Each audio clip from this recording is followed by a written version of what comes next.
As Trump visits the UK, another nasty display by a media that's lost track of simple journalism.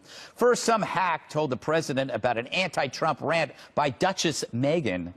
Trump, clearly and obviously referring to the comment, said he didn't know she was nasty to him.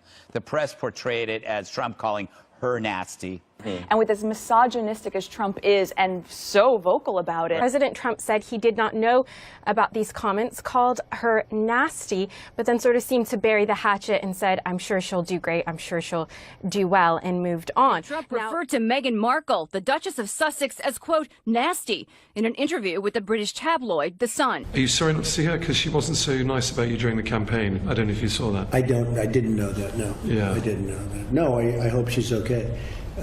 I did not know that, no. She said she'd move to Canada if you got elected. Turned out she moved to Britain. Well, that would be good. There are a lot of people moving here. So, what can I say? No, I didn't know that she was nasty. The White House saying tonight the president wasn't calling Markle nasty. He was answering a question about her past negative remarks. Sorry, it's not the same thing. Then the media erupts after Trump calls the London mayor a loser. But that was after the mayor called him a bigot. Trump also said the mayor was as dumb as de Blasio, but half as tall. That's funny. In fact, this whole thing's funny when hysteria meets the hysterical. Because times are good when front page news isn't war, but a silly feud. Me, I'd rather have a volatile president presiding over good times than a boring president presiding over bad. President Trump, if you're watching this, your values and what you stand for are the complete opposite of London's values and the values in this country. We think diversity is not a weakness, diversity is a strength. We respect women and we think they're equal to men. What we're seeing in the USA is a rolling back of the reproductive rights of women. We've got a situation now where some states in the USA are making it almost impossible for women to have the rights to have an abortion. The fight for gender equality shouldn't just be a fight for women and girls. All of us should be feminists, and that means men and boys too. The President said Sadiq Khan, who by all accounts has done a terrible job as Mayor of London, has been foolishly nasty to the visiting President of the United States, by far the most important ally of the United Kingdom.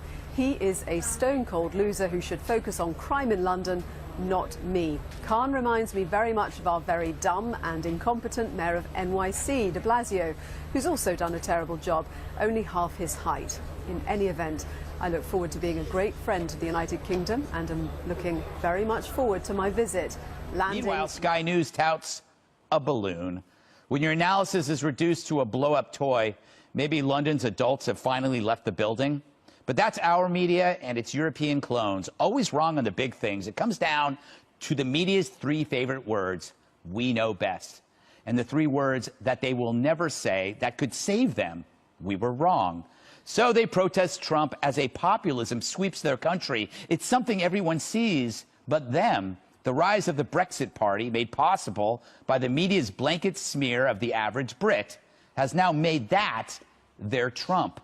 So the island feels smaller, a place where not just Trump isn't welcome, but also John Cleese, Morrissey, Johnny Rotten, hell, half the country. And when Trump is gone and they bathe in nostalgia for their own days of hate, all they'll have is their stupid balloon. Between Britain and America, and that, you know, the Queen is really unsettled by this thing, but she's obligated to do it. But then Barack Obama goes over there, and they roll out the red carpet for this special man, and the special relationship has never been this strong, and they ignore the gaffes, because everybody at home, Google this. Google Barack Obama toasts the Queen.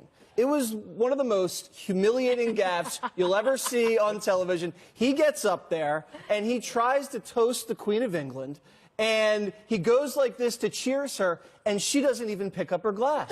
Because they're playing her anthem, and she's not allowed to do anything except sit there and watch. The media buried that. They also buried the gift that he gave the Queen. He gave the Queen an iPod, Barack Obama, of all his famous speeches.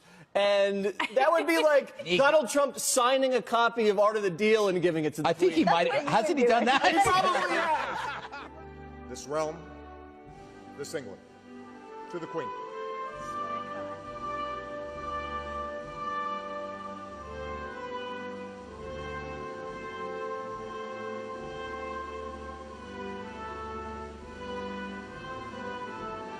you.